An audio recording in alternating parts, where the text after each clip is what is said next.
So your music and your personality is super pro-black, super conscious. Absolutely. Which I appreciate that about you.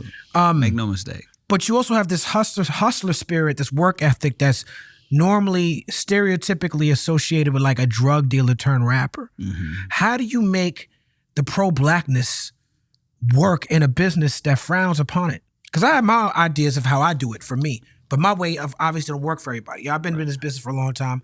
I've never compromised on my pro-blackness. And it worked for you. I figured out a way, yes. but I know that my way don't work for everybody. Period. And I mean, but I think that just makes you a visionary. It's your way. Mm-hmm. And you know, and I think that's what people are recognizing and respecting about me. Like, it's my way. Whatever that, like what I observed, I had the privilege of like moving with winners, so to speak, right? And I'm just observing the process. I don't think success is a result of like any one lucky opportunity. It's a result of building in a strategic way, right? Mm-hmm. So for me, I structured myself to succeed in those ways, and just when you have a very specific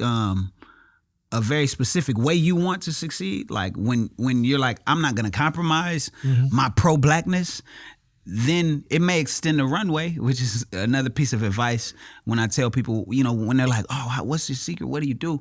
Extend the runway for yourself. Be like, give yourself a whole lot more time than you're gonna need. Yeah. And act as if you can get it in a year, and then just keep going. It's good advice. You know, I may extend the runway, but it's a matter of continuing with that plan and building in a way where you like, where you can withstand those, like, you know, the opposition. You get opposition for being pro-black. Yeah. You get, you know, people, I was telling people, like, I get a lot of comparisons to Kendrick. Yeah. Right?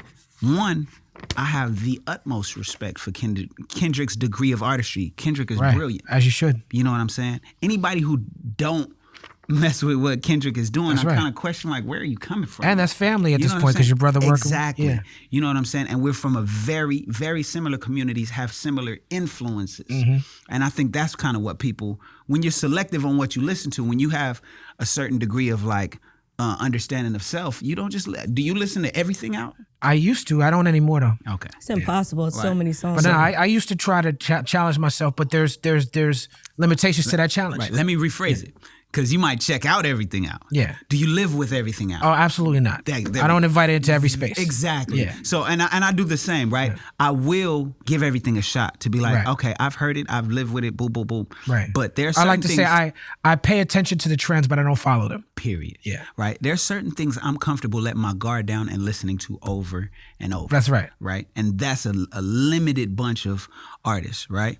And so, when you have the type of person who's like that, the influences start narrowing down. Yeah. Right? So in the sense that if it was trap, if it was turn up shit, if I was another Lil with dye hair and painting my nails, and not to knock them at all, somehow they get away with doing very similar things and not being compared. Whereas when it's like, okay, he talking about something and he picking beats that got more music in them now, you know, it's not, somehow it's winning, but it's not radio.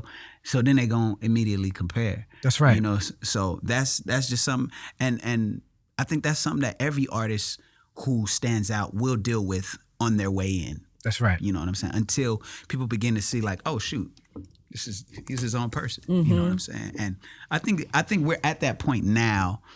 Because we're still only months. We haven't made a year past the show. Yeah, I mean, you're still brand new. No. Yeah, I mean, we don't. This table has seen a lot of legends at this table. Yes, it has. You know, we had Ice Cube here recently. I saw that, yes. You know, this morning we had Everlast from House of Pain, West Coast OG. And so, when bringing you onto the show, I mean, like you heard in the intro, I didn't start out watching the show. Period. I caught on to it late, but I like having you at this table. Because it's not about amount of followers, it's not about amount of years, it's about how authentic you are to the craft. And you know, from what I seen in the show, and then when I went and listened to the records, Black Habits, Inglewood High, I'm like, nah, this is a conversation that I would like to have. What we done started, look at what we done started. This the people party. When opportunity knocking, then young nigga move that door. Whoa. foot stuck in it, call me young, go get it. They can't fuck with it, might as well roll with it. What's the word?